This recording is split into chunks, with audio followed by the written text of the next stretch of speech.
My name is Jessica. I'm a 36-year-old who works from home. My husband, Michael, and I got married 3 years ago. At that time, we were both 33 and eager to have children, so we considered fertility treatments and visited a hospital. The test results showed no problems, which was a relief, but despite our hopes, we were unable to conceive a child. As we began to consider giving up, Michael said something unexpected. But my mom insists that we must have an heir. Feeling puzzled, I sighed at my husband's words. Michael is generally a good husband, but he has a bit of a mama's boy streak, always adhering strictly to whatever his mother says. I find my mother-in-law quite difficult to deal with. Michael, being the eldest son with a younger sister, is doted upon excessively by his mother, who is very much into the eldest son adoration. His sister didn't seem to like this and left home early. Michael's job involves frequent transfers, but when we got married, he was working near his parents' home. I was told there might be transfers in the future when we married, but I thought I'd be happy anywhere as long as I was with him. However, after renting a house near his parents, his mother started visiting often, especially on Michael's days off. She would drop by unannounced even when I was working from home, disrupting my work, criticizing how I fold laundry or clean the house. Frankly, it was quite a nuisance. And every time we met, she'd ask about grandchildren. Of course, you'll have a boy. We don't need a girl. Her presence was nothing but stress for me. I tried talking to Michael about it, hoping he would understand, but no matter how often I brought it up, he remained optimistic, saying, "My mom just wants to be friends with you, Jessica. How can someone who causes stress want to be friends? I'm a contemplative person, and Michael is an optimist." I was attracted to the qualities he had that I lacked, and we balanced each other well. But this gap between us remained unbridged. However, 6 months ago, Michael's transfer was finalized, and we could finally move away from his parents' home.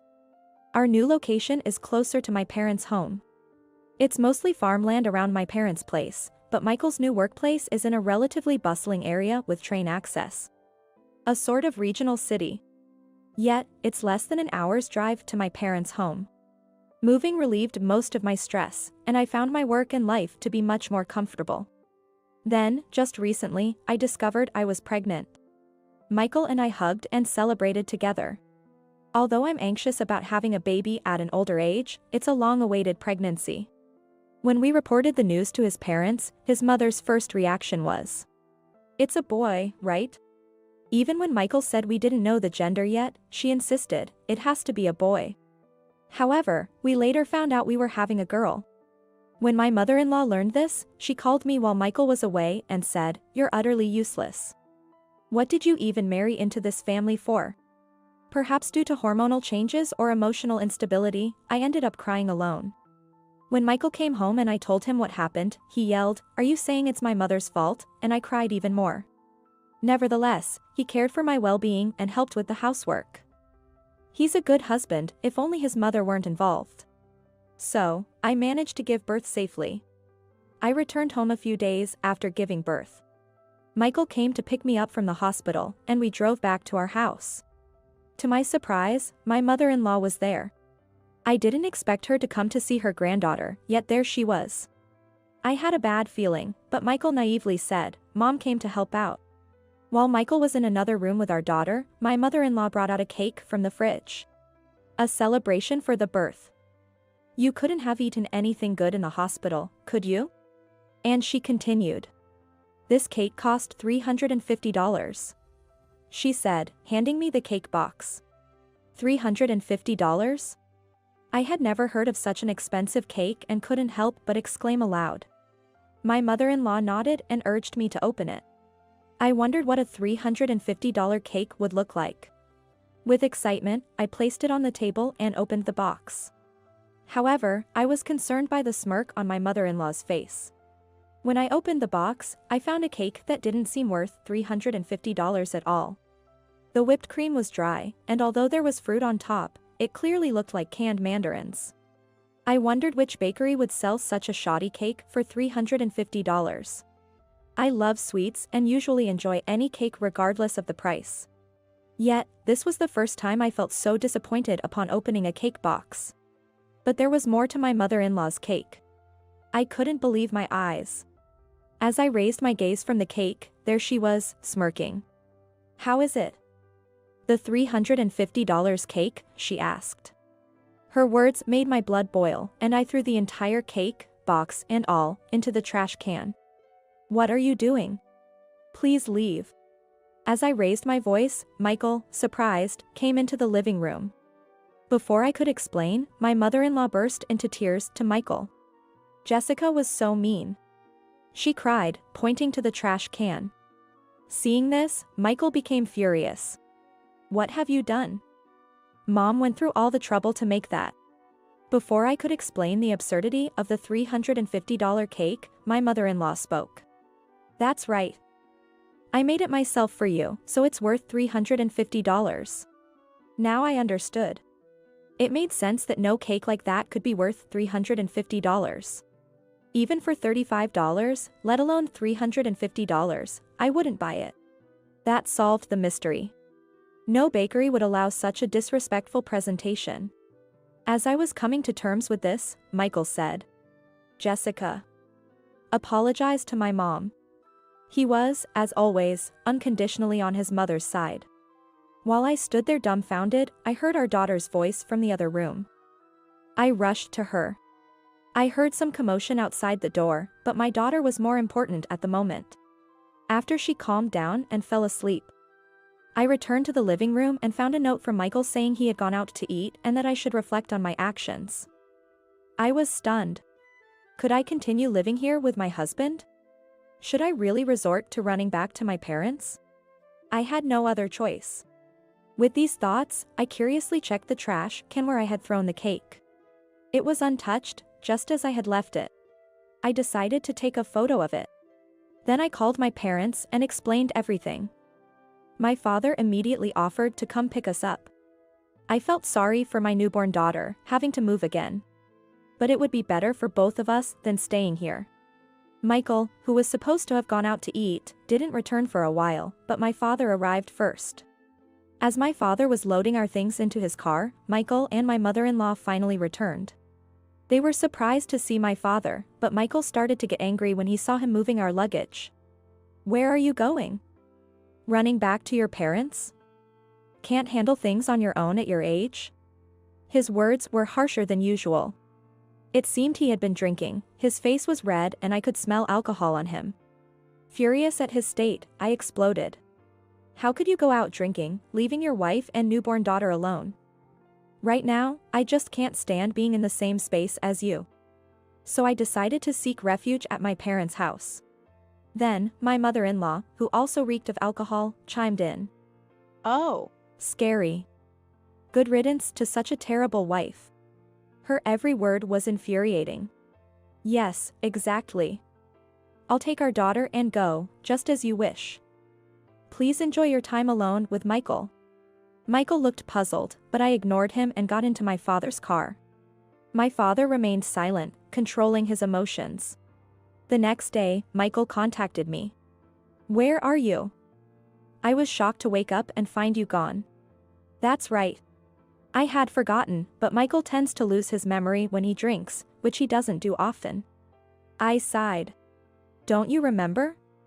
Yesterday, you left your hungry wife and daughter to dine out with your mother, and even drank alcohol. After what happened and what was said, I couldn't stay there." Michael sounded surprised and flustered, but hearing my mother-in-law's voice in the background reignited my anger. "So, your mom stayed over, huh? I won't return to a house where such an unreasonable person has stayed." "What do you mean?" Michael's voice grew stern. "To you, she's your mother, but to me, she's a stranger.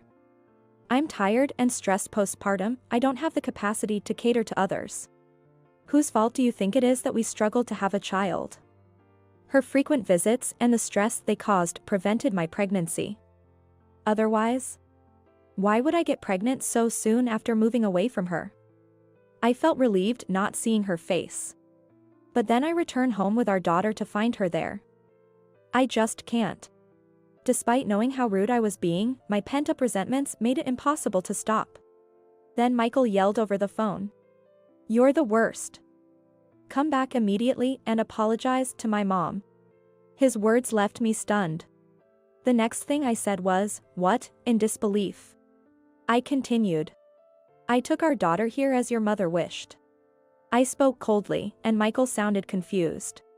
"What do you mean? Your mother doesn't want a granddaughter. She's always been saying we should have a son." I wasn't sure how serious she was. But that cake confirmed it. Cake? What about it? Didn't you see the plate? What? The plate on the cake. Or did you not even see the cake? I had hit the nail on the head. The trash can where I threw away the cake hadn't had anything else in it. It was likely still in the same state. So, I instructed Michael to check the kitchen trash can. There's nothing in it. Had she destroyed the evidence in the night? Then ask your mother what was written on the cake's plate, and where she threw it away. I could hear their conversation over the phone. She claimed to know nothing about any plate, calling it a delusion. She stubbornly refused to say where she disposed of it. I wondered how Michael would react. She's saying she doesn't know about any plate. Even Michael seemed somewhat disheartened. Of course, she would say that. If you had seen it, it would have been a disaster. No matter the trouble, she'd dispose of it before you saw it. To erase the evidence. His voice became somber. In the background, I heard my mother-in-law's voice behind my confused husband.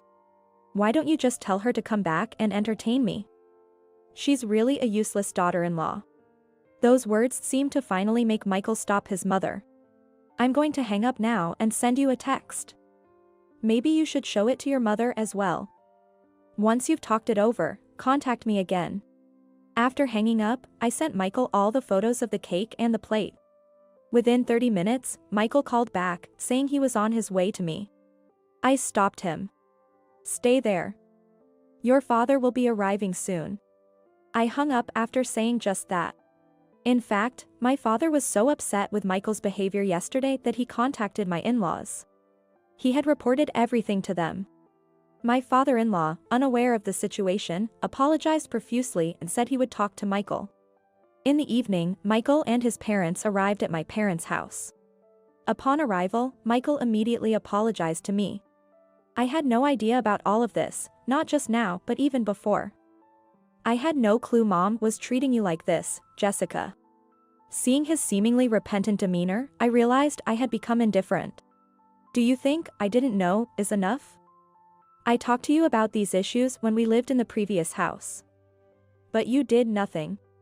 Saying Mom just wants to be friends with you. Michael turned pale at my words. Plus, you told me your mother demanded an heir. What's that about? Always following your mother's words. Choosing her over your wife. I guess I'm not needed, am I? Michael clung to me with a pale face. It's not like that, I'm really sorry, I didn't mean. Then what did you mean? He fell silent, looking down. Apparently, you'll always choose your mother over your wife and daughter. A mama's boy and a mother who adores her eldest son. I should have realized sooner. Now I understand why your sister left home early. Michael tried to argue back as I sighed. I'm not a mama's boy. I care about you too. Then can you cut ties with your mother forever? He fell silent. I sighed, and my mother-in-law, who was brought by my father-in-law against her will, spoke up. How can you say that? Michael and I are mother and son. We can't just cut ties. My father-in-law tried to calm her down, but she continued. I never liked you in the first place. Michael should have married someone younger. Really? Then I'll cut ties right now. I have the divorce papers ready. If we divorce, you and I will be strangers. Saying this, I saw Michael's face turn pale. I want to cut ties immediately with someone who would make a cake and write such things on the plate. I showed everyone the photo of the plate with "Take your daughter" and "Leave" written on it. My father-in-law, who apparently hadn't been told the details, turned pale and scolded my mother-in-law. Did you do the same thing to your own daughter that you did to your daughter-in-law? I was shocked to hear that. It turned out my mother-in-law had once written, "We don't need a daughter" on her own daughter's birthday cake plate, leading to their estrangement. How much she must dislike women. She probably thought that by excluding women close to her, she would receive more attention. Michael had indeed become what she wanted. As I handed Michael the divorce papers, he started making excuses. We just had a child, we shouldn't divorce. Mom was just jealous of you this time, please understand. Did you come here to say that? I thought you'd at least say you'll cut ties with your mother and ask me to come back home. I will never return to that house. Then my father-in-law, who had been silent, spoke up. Michael, fill in the divorce papers. Our family is over. When I return, I'll divorce your mother too. What? My mother-in-law turned in shock at his unexpected words. I've thought about it several times before, but I always ended up thinking it was too late for a divorce and that I should just endure it. But now, to realize that you've done such things not just to me but also to another young woman, I've reached my limit. Divorce her and leave that house. Upon hearing this from my father-in-law, Michael reluctantly agreed to divorce. As compensation for the trouble, I received about $10,000 from my father-in-law. Initially, I refused, but when he said it would be deducted from my mother-in-law's share of the property division, I gratefully accepted. My former in-laws did indeed divorce, and although my mother-in-law tried to rely on Michael, he blamed her for everything and refused to help her, leading to a complete family breakdown. My former mother-in-law, who hadn't worked since her marriage, tried to find an easy way to work and, on someone's suggestion, ventured into cryptocurrency. Unfortunately, she ended up losing all the money she received from the divorce settlement. I'm now receiving regular child support payments from Michael and am raising our daughter with the help of my parents. It's truly a joy to see my daughter growing up healthy and happy.